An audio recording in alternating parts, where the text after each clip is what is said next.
Have you ever just stared completely blankly when someone asks you a question in a foreign language? You know the exact feeling. Your palm starts to sweat, your heart is racing, and despite literally years of studying grammar and vocabulary, your mind just completely goes blank. You know the words, but you're paralyzed.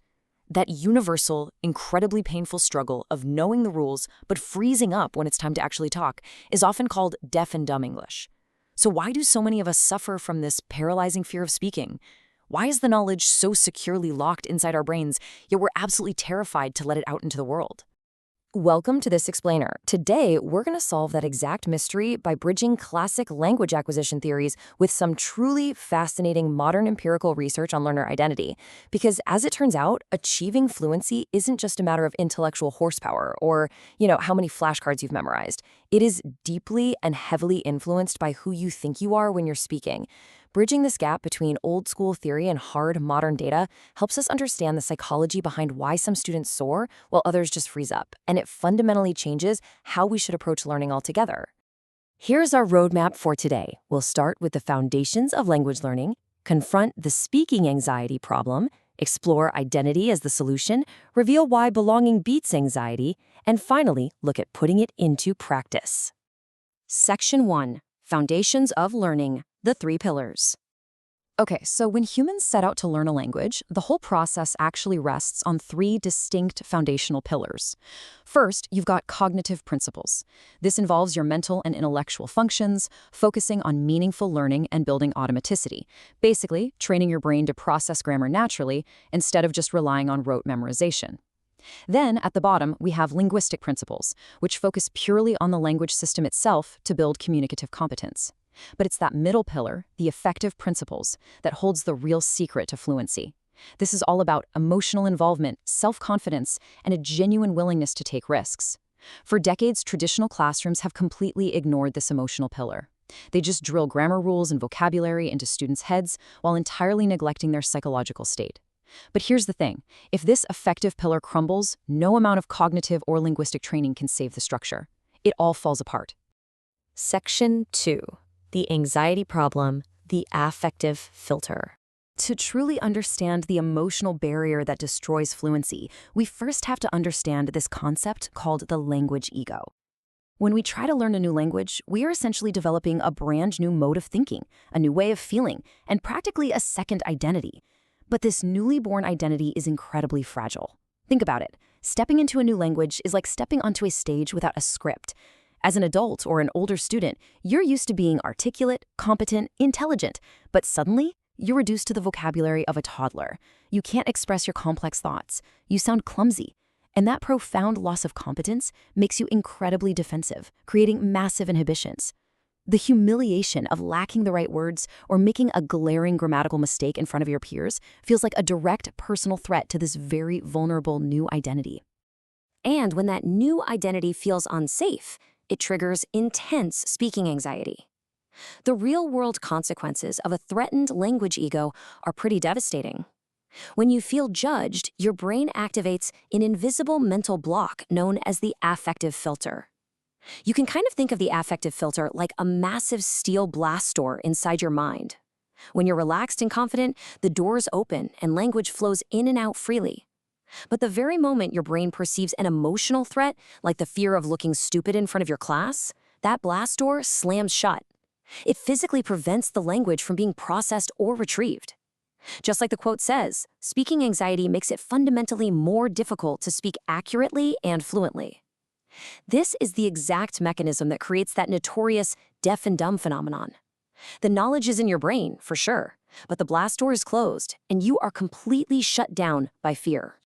Section 3. Identity as Solution. A psychological fix. So how do we prop open that blast door? Well, we can look at a modern empirical study involving nearly 400 university students that introduces a brilliant psychological fix, learner identity. A learner's psychological identity isn't fixed in stone. It's highly dynamic and malleable. And according to the research, it relies on 2 primary pillars. The first is identity belongingness. This is all about the here and now. It's your immediate emotional connection to the learning community, your teacher, and your peers. Basically, do you feel accepted by the people in this room right now? The second pillar is identity expectations. This is entirely about the future. These are your long-term goals and aspirations in your role as a language learner. Do you see yourself eventually becoming a fluent speaker, traveling the world, maybe landing a global job? Section 4. Belonging beats anxiety. The data revealed. The researchers in this study uncovered a massive statistical revelation. They found that speaking anxiety actually mediates the relationship between a student's identity and their learning outcomes by roughly 36%. In simpler terms, having a strong learner identity doesn't just quietly bypass your anxiety, it actively disarms it. Over a third of the positive impact your identity has on your ability to learn happens specifically because that strong identity acts as a protective shield. When your identity is secure, that shield absorbs the fear of judgment, it prevents the affective filter from slamming shut, and it allows your brain to actually process the language.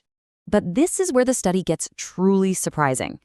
You might naturally assume that having high hopes, big dreams, and lofty future expectations for your language skills would motivate you to be a better speaker, right? Well, the data unequivocally shows that identity expectations do not directly lead to improved speaking skills in the immediate moment. Think about it. Dreaming about getting a promotion 3 years from now won't do a single thing to stop your palms from sweating when you're asked a question in class today. The future doesn't protect you in the present. So what actually works? Identity belongingness.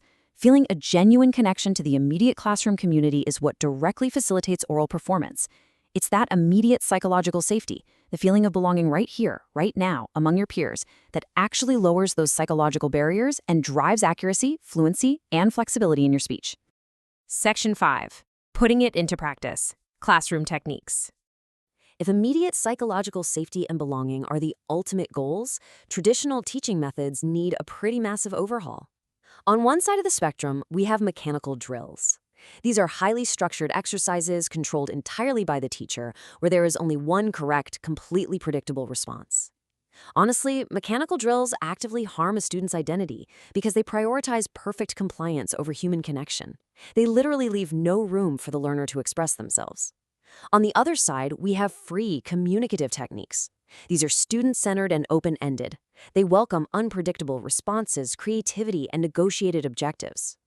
Shifting away from those rigid drills and moving toward communicative techniques gives students the crucial freedom to interact as human beings, build relationships, and develop a deeply secure learner identity. Group work is actually one of the most powerful communicative techniques available, but it requires some very intentional choreography by the teacher.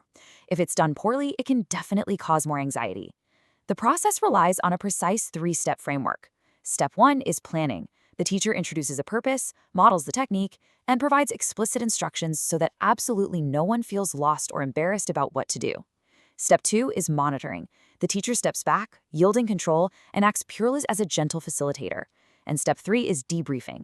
The whole class comes back together to listen to the different group reports. This final step is absolutely paramount for establishing affective support. When reticent students hear that other groups struggled with the exact same grammar rules or vocabulary gaps, it normalizes the difficulty. It builds deep camaraderie and gives students a safe, collaborative space to realize, hey, I'm not alone in this. When a student's identity and confidence are supported through these methods, they transform into the ultimate good language learner.